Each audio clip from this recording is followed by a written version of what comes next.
नमस्ते। आज आप सबका स्वागत मैं कर रहा हूं और एक ऐसे व्यक्ति को फिर मैं ला रहा हूं। पहले भी आप मेरे चैनल पे देख चुके हैं, संजय दीक्षित साहब। संजय दीक्षित साहब को मैं ये कांग्रेस में थे, इस समय नहीं है, और लेकिन पिछले 15-20 वर्षों से जब से मैं जान रहा हूं, ये गांव के मजदूरों की लड़ाई लड़ रहे हैं। हालांकि इनकी राजनीतिक पृष्ठभूमि यह है कि पिता भी भाई राजनीति में थे, तो वो इनको विरासत में मिला, लेकिन आज की तारीख में कोई मजदूरों की लड़ाई लड़े वो जरा दिखता नहीं है, क्योंकि वो ऑर्गेनाइजेशंस लड़ती हैं। वो सीपीआई की अपनी फेडरेशन है, उनकी INTUC है, तो वो C2 है, क्या क्या है, लेकिन एक इंडिविजुअल को इतने जज्बात के साथ मैंने लड़ते हुए नहीं देखा है। आप मनरेगा का जो नेशनल कमेटी थी उसके मेंबर रहे हैं, तो मनरेगा की जो जिसको बोलते नहीं कि उसकी बिटवीन द लाइंस भी समझते हैं कि वो कहाँ बेईमानी हो रही है, क्या हो रहा है, क्या नहीं हो रहा है। संजय भाई, अभी आप सोमवार को 26 तारीख को आप तो जेल चले गए, और आप जनरली तो ऐसा कोई काम करते नहीं है जेल जाएं, आप तो इन्हीं लोगों की बात करते हैं। तो क्या था मामला, क्यों जेल जाना पड़ा, क्या हुआ? नहीं, जेल ये बिल्कुल सही है आनंद जी। पहली बार जीवन में मैं जेल गया और मुझ पर कोई मुकदमा दर्ज हुआ। यद्यपि लोगों ने बताया कि मुकदमा बहुत गंभीर नहीं है, लेकिन वो गलत मुकदमा था, इसलिए मैंने अपना मुचलका नहीं भरा और अंतोगत्वा मुझे जेल भेजा। तो शायद आपको वो कह रहे थे कि पर्सनल मुचलका भर दो। मुझको कोर्ट में ACP साहब सुबह से शाम तक रिक्वेस्ट करते रहे और उन्होंने बहुत रियायतें दी कि इतने कागज़ नहीं, आप एक कागज़ पे साइन कर दो। मैंने कहा इस कागज़ बता रहा है कि मैं स्वीकार कर रहा हूँ कि मैंने अशांति फैलाने की कोशिश की। प्राइमरली सैद्धांतिक बात थी, इसलिए मैं नहीं गया।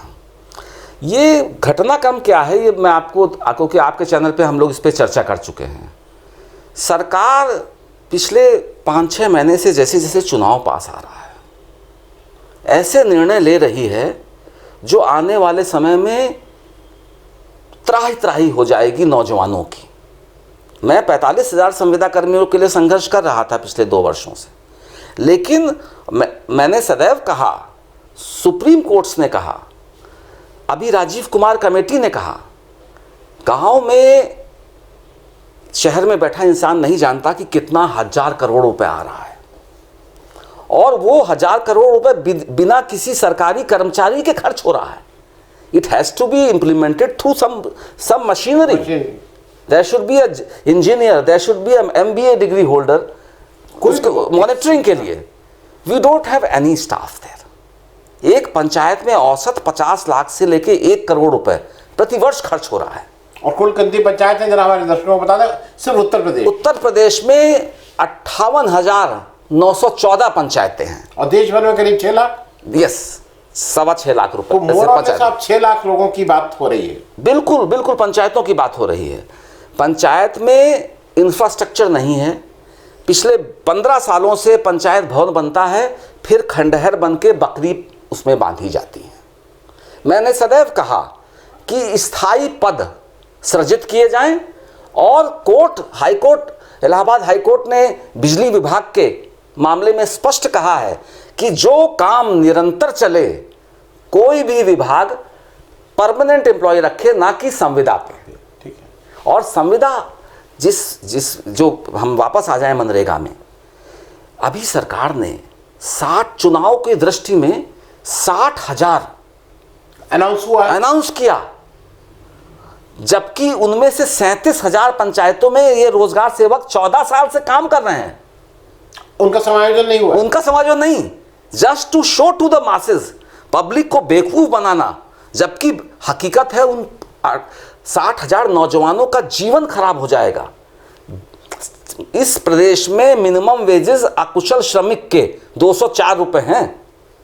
एक मजदूर की अकुशल श्रमिक से भी कम तुम एक शिक्षित व्यक्ति को रखने जा रहे हो 1 साल के लिए केवल। वो पढ़ाई छोड़ देगा नेचुरली, वो गांव के भ्रष्टाचार में लिप्त हो जाएगा। कोई सोशल सिक्योरिटी नहीं, ना उसका PF कटेगा, ना उसको कोई social security. He will be spoiled. और फिर यही आत्महत्याएं होती हैं। आपने पढ़ा, शिक्षा मित्र आत्महत्या कर रहा है, रोजगार सेवक आत्महत्या। क्यों? क्योंकि इन पे तलवार अधिकारी कहता है कि तुम लूटो, नहीं तो हम तुम्हारी सेवा समाप्त कर देंगे। नहीं, और संजय जी मैं बता दूं, क्योंकि आप तो ये बिल्कुल आइडियल राम राज्य की बात कर रहे हैं। ये जो जो नौकरी पाने के लिए जो पैसा लिया जाता है, जो उगाही है, जो कहीं कागज में नहीं आती, बिल्कुल। घर के लोग खेत बेच के करते हैं भाई ये। मैं आप जो कह रहे हैं आनंद जी, मैं पिछले 3 महीने से यही लोगों से कह रहा हूं कि बच्चों तुम लोग 1-2 लाख रुपए जो अपने पिता की गाढ़ी कमाई कहीं से जाके देते हो संविदा की नौकरी पे, ये मत करना। मुझे थाने में जहां मैं अरेस्ट हुआ था, वहां एक सब इंस्पेक्टर ने कहा कि दीक्षित जी, मैंने रोजगार सेवक के लिए आवेदन किया था लेकिन मेरी मार्क्स कम थे। तो मैंने कहा तुम सौभाग्यशाली हो, वरना आज 14 साल बाद तुम 6,000 रुपए पा रहे होते और गांव के स्थापित दलाल कहलाए जाते। तो ये आनंद जी, मोर इंपॉर्टेंट, आज ये सरकार मनरेगा के 45,000 कर्मियों का भविष्य समानांतर एक पद क्रिएट करके उनको शून्य करने जा रही है।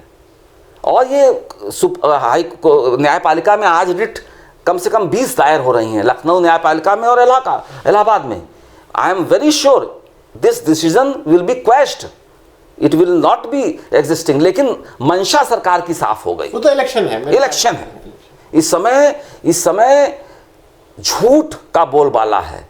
और ये संविदा कर्मी, दूसरी बात, आप एक गांव में 8,000 करोड़ रुपए मनरेगा का सर आप जोड़ लें और 15,000 करोड़ रुपए ग्राम निधि, 23 to 25,000 करोड़। उत्तर प्रदेश के करीब 25,000 करोड़ रुपए 75 जिलों में आते हैं। 75 जिलों में आते हैं। और इसके लिए आप केरला में MBA है गांव में, पंचायत भवन में there is a junior engineer, there is an MBA degree holder, वही प्रोजेक्ट बनता है, सब कुछ होता है। क्योंकि और सरकार प्राविधान करती है 10% कंटिजेंसी, इसीलिए होता है उस कंटिजेंसी की लूट होती रहे, इसलिए अल्प मानदेय में ये बंधुआ मजदूर, बेरोजगारी, अनएम्प्लॉयमेंट, कोर्ट ने कहा, सुप्रीम कोर्ट ने कहा it is inhuman. That is a decision 2016 में सुप्रीम कोर्ट बोबडे साहब का ये फैसला है कि किसी भी व्यक्ति को equal pay for equal work. आज जो मनरेगा में जूनियर इंजीनियर है उसको 11,200 रुपये मिल रहे हैं, और जो जूनियर इंजीनियर PWD या RES का है गांव में उसको 65,000 रुपये मिल रहे हैं। The Supreme Court has said if they are of the same degree and they are doing the work of the same nature then they should get समान। सुप्रीम कोर्ट के वो आदेश जो सरकार को सूट करते हैं वो तो लागू हो रहे हैं, जो गरीब आदमी को सूट करते हैं वो लागू नहीं हो रहे हैं। और मैं आपको एक और बात बताऊं, मुझे कहने में संकोच नहीं है, आज भ्रष्टाचार चारों तरफ फैला है, हम आप भी उससे नहीं बच पाए हैं। कोई ये कह दे कि हम पूरी तरह पवित्र हैं तो ये उचित नहीं है। ट्रेन में बर्थ लेने के लिए तो कितनी बार पैसा लेना इसमें, इसलिए उसके सहभागी हम सब हैं। ये संविदा कर्मियों का जो नेतृत्व है, उनके पास लंबी गाड़ियां, बंगले हो गए। दे आर ऑल्सो नॉट, शिक्षा मित्र के नेताओं को आप देखें, शिक्षा मित्र आत्महत्या कर रहा है, उनके नेता लोग विधायकी लड़ रहे हैं और बड़े बड़े बंगले बन गए। तो ऐसे ही कुछ नेता मेरी गतिविधि से परेशान थे, तो उनका और सरकार का मिल के षड्यंत्र हुआ कि इसको जेल भेजो। नहीं, लेकिन एक चीज़ ये बताइए, मैं बीच में रोक दूं अपने दर्शकों को, आपको तो इन लोगों ने बुलाया कि भाई आइए, और आज कोई एक दिन आप सुबह उठे और आपको याद आया तो नहीं था? आप इतने दिनों से मामला उनका उठा रहे थे, लड़ रहे थे, चिट्ठी पत्री लिख रहे थे, जो भी एक लोकतंत्र में जो भी संभव होता था वो कर रहे थे। जब वहां गए तो ये कुछ लोगों ने ये लिखा कि हमने इनको नहीं बुलाया था, ये आके भड़का रहे थे, ये क्या मामला था? मैं वहां गया, 10-12 हजार प्रदेश का संविदा कर्मी वहां इकट्ठा था। आई टोल्ड देम कि तुम्हारे आंदोलन में क्या तुम्हें मांगना है, और उन लोगों ने बुलाया था आपको? उनके पूरे पदाधिकारियों ने मुझको रिक्वेस्ट की, और इन 10,000 लोगों ने सुबह से कहा कि प्रेशर बनाए कि दादा को बुलाएं। तो मैंने उनको वास्तविकता बता दी। तब तक ये लोग एक फर्जी वार्ता सरकार के साथ करके लौटे और उसके बारे में बताया। तो मैंने खड़े होके उन लोग को बताया कि ये जो बता रहे हैं इट इज ऑल फ्रॉड, ये तुम, और उन्होंने कहा कि हम धरना खत्म करते हैं। पिछले 15 दिन से जो बच्चा तैयारी कर रहा था, 2-3 हज़ार रुपये खर्च करके आया कि हमें अपने अधिकार लेके जाना है, चंद 10-12 सरकार के एजेंट्स जो संविदा कर्मी थे उन्होंने ये आके बताया कि ये हमारी बात हो गई और 10 दिन हमने समय दे दिया, इसलिए आप लोग धरना समाप्त कीजिए। 5 घंटे में आज तक इस प्रदेश मुख्यालय पे कोई धरना नहीं समाप्त हुआ है, जो 20 दिन की तैयारी के बाद 4 घंटे बाद समाप्त हो गया। तो मैंने इस बात को कहा कि तुम्हारे साथ धोखा हुआ है, तो क्योंकि 10,000 आदमी मुझ पे विश्वास करता था, तो उन लोगों ने कहा कि ये धोखा है। तो पुलिस प्रशासन और इन लोग को लगा कि संजय दीक्षित ने आके हमारी कलई खोल दी। देन दे डिसाइडेड कि हम लिख के दें कि ये जबरन आए हैं, और प्रशासन ने फिर वो असंवैधानिक काम किया कि मुझ पे धारा लगा के मुझे अरेस्ट कर लिया। ठीक है। और एक इसका फायदा हुआ बहुत बड़ा कि पूरा प्रदेश का 45,000 संविदा कर्मी वो जग गया, जो मेरी 2 साल में मैं नहीं जगा पाया था। आज हर व्यक्ति का कहना है कि हम आर पार की लड़ाई लड़ेंगे, हम आवाज़ उठाएंगे, हम चीज़ को समझने के बाद निर्णय लेंगे। They are all united. 17 अगस्त को महासंग्राम है, 15 अगस्त के बाद। अच्छा। और आर पार की लड़ाई है। नहीं, मैं एक अपने दर्शकों को एक जल्दी से आप एक और चीज़ बता दी। ये जो एक काम होता है कि संविदा पे लोगों को रख लो, इस पे रख लो, इस पे एक गलती और होती है। हमारा कॉन्स्टिट्यूशन कहता है कि जो थोड़ा दलित है, शेड्यूल ट्राइब है, ओबीसी है, इनको हमारा संविधान इनको प्रोटेक्ट करने के लिए उनका कोटा रखा है। कितने रखे संविधान में तो सब कोई कोटा फोटा नहीं कि है, संविदा में है, लेकिन संविदा से बड़ा पाप उत्तर प्रदेश सरकार कर रही है। सर्विस प्रोवाइडर के थ्रू शिक्षित बेरोजगार नौजवानों की सप्लाई ले रही है, which is a crime. Service provider MNREGA में जहां आप 6-6 महीने मानदेय नहीं दे पा रहे हैं, सर्विस प्रोवाइडर को 18% GST और 5% सर्विस चार्ज एक्स्ट्रा दे रही है। अगर एक 11,000 रुपये का आप सरकार 45,000 जितने हैं, इसमें 43,000 डायरेक्ट रिक्रूटमेंट है डिपार्टमेंट के, अगर आप 6,000 रुपये रोजगार सेवक को दे रहे हैं, और अगर यही रोजगार सेवक आप सर्विस प्रोवाइडर से लेंगे तो 23% एक्स्ट्रा सर्विस प्रोवाइडर को देंगे। सो 6,000 प्लस इतना सरकार का धन आप उस दलाल को दे रहे हैं। दलाल इनसे भी कुछ वसूल रहा है। दलाल 9 से 12 महीने की अग्रिम लेता है और अधिकारी केंद्रीकृत जो डकैती होती है इसके लिए उसकी बात होती है। इट इज अ सेंट्रलाइज्ड लूट, और वो भी मनरेगा में इन्होंने शुरू की। अभी हम लोग के दबाव के कारण आधा रोक दिया है, और हमारी मांग है कि प्रतिबंधित होना चाहिए। सेवा प्रदाता जेम पोर्टल के माध्यम से आप खरीद फरोख्त कीजिए सामान की, दैट कैन हैव ट्रांसपेरेंसी, लेकिन आप इंसान आदमियों की खरीद फरोख्त मत कीजिए। आपका कमोडिटी और आदमी इंसान में फर्क बहुत है। आपके पास डीएम है, सीडीओ है, मनरेगा एक्ट में लिखा है कि कमेटी शुड बी फॉर्म्ड और ट्रांसपेरेंट ढंग से, जैसे 45,000 भर्ती की है, आपको और भर्ती करना करे खरीद फरोख्त के लिए। अपने दर्शकों के बीच में कुछ बताता चलूं। जेम पोर्टल एक सरकार का एक पोर्टल है जहां पे अगर आपको कुछ सामान खरीद फरोख्त करनी है, अपने को रजिस्टर वहां करा। अगर आप सप्लायर हैं तो अपने को रजिस्टर कराएंगे, उसके अपने नियम होते हैं कि क्या क्या कागज चाहिए। लेकिन उसी में वो सामान की खरीद वस्तु खरीद की तो समझ आता था, शिक्षित बेरोजगारों की भी खरीद फरोख्त उसमें होने लगी। और क्योंकि वो सर्विस प्रोवाइडर है तो वो जीएसटी के परिधि में आता है, तो 18% जीएसटी उसको देना पड़ेगा। और सबसे इंपॉर्टेंट है कि विभाग किसी से कोई मार्कशीट लेगा तो विभाग के पास सिस्टम है उसको चेक करने का। हाँ। एक ठेकेदार तो कोई भी फर्जी मार्कशीट लेके 6 से लेके 12 महीने तक का जो फिक्स्ड मानदेय है एडवांस में वो ले लेता है कमीशन। विभाग को 3 से 6 महीने का देता है खुद, 6 महीने उसी में से। एंड 10,000 रुपये अगर विभाग दे रहा है तो कोई जरूरी नहीं कि वो 10 दे, 9,000 दे। ये बहुत कॉमन है, ये कॉमन चीज है। तो सर्विस कॉन्ट्रेक्चुअल पॉलिसी जो हमारी संविदा व्यवस्था है वो अपने आप में अभिशाप है। और उसके बाद ये सरकार अधिकारी सेंट्रलाइज्ड लूट करने के लिए सेवा प्रदाता को इंट्रोड्यूस किया है, जिसका हम लोग विरोध कर रहे हैं और होने नहीं देंगे। संजय जी, आप एक वो भी समझा दीजिए कि जैसे लोग समझने आएगा कि फिर क्यों आते हैं। अगर मान लीजिए उनकी 10,000 रुपये महीना तनख्वाह है, 1,20,000 साल का होता है, 11 महीने के लिए आते हैं, 1,10,000 रुपया घूस क्यों दे रहे हैं। उसका कारण बता दी कैसे। अब वो जैसे इन्वेस्ट किए वो पहले दिन से लूट लगाने के चक्कर में, अब वो जरा समझा। मैं आपको बता दूं, देखिए एक बात सुनिए, मैं कम दोषी मानता हूं क्योंकि इनको जूठन मिलती है।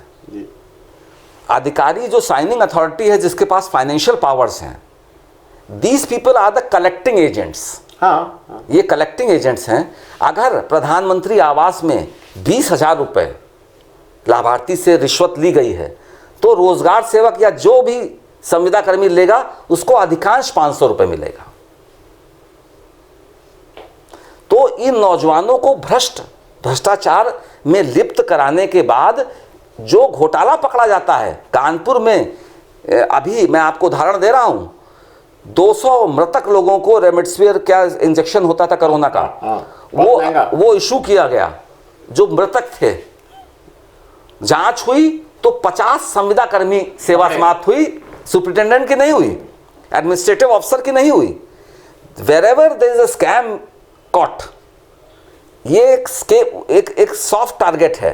अगर भ्रष्टाचार पकड़ा जाएगा, योगी जी पोस्टर बना के आते हैं सरकार का कि इतने लोग की सेवा समाप्त, इतने जेल, आप उसको अंदर से पता लगाइएगा तो उसमें अधिकारी नहीं होंगे। कोई सीडीओ, डीएम, बीडीओ नहीं जेल गया कभी। एपीओ, तकनीकी सहायक, यही लोग जाते हैं। मैं लाइटर उसमें कहूं कि जैसे देश की सारी समस्या की जड़ नेहरू जी, उसी तरह से गांव के सारे भ्रष्टाचार की जड़ ये सेवा प्रदाता सरकार उनको बना देती है। इट इज एन ऑर्गेनाइज्ड लूट, आनंद जी। और मुझे दुख इस बात का है कि जो अल्टीमेट बेनिफिशियरी है मनरेगा का, उसको इस सड़ी गली व्यवस्था के कारण लाभ नहीं मिल पा रहा है और गरीब होता जा रहा है। वो भाई हमारा गैप बढ़ रहा है क्योंकि उसको लाभ नहीं मिल रहा है। बीच में भाई बेरोजगारी के कारण ये एक्सप्लॉइटेशन सरकार कर रही है। अगर आज रोजगार होता तो लोग इसमें कम आते। क्यों आते? This is a loot and exploitation organized by the governments. And मुझे दुख है इस बात का कहने का कि किसी भी राजनीतिक दल के राज्य सरकारों में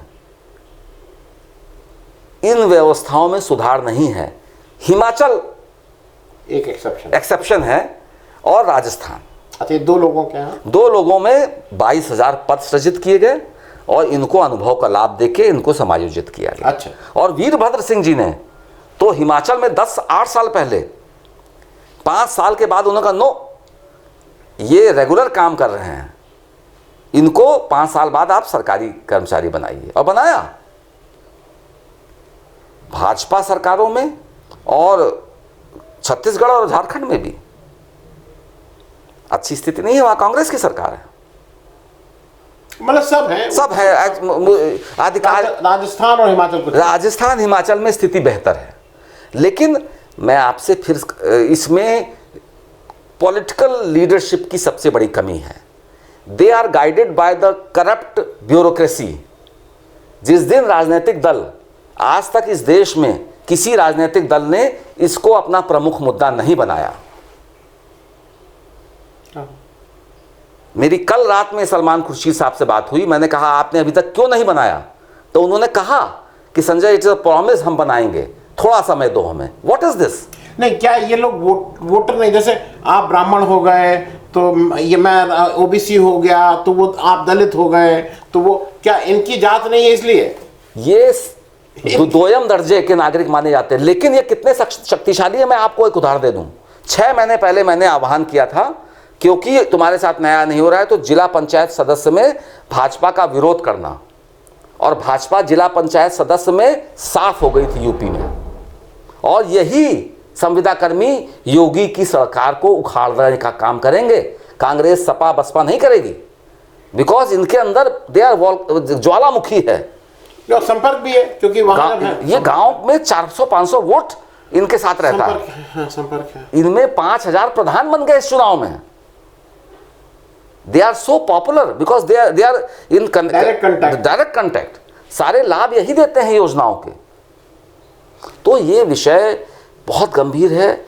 वर्तमान सरकार इस रोजगार का जो धोखा हो रहा है, अगर युवा नहीं जागा और कहीं पैसा, घर की कमाई, पिता की कमाई, कुछ लोग ज़मीन बेच के, गहने बेच के भर्ती लेते हैं, उसके बाद रोते हैं।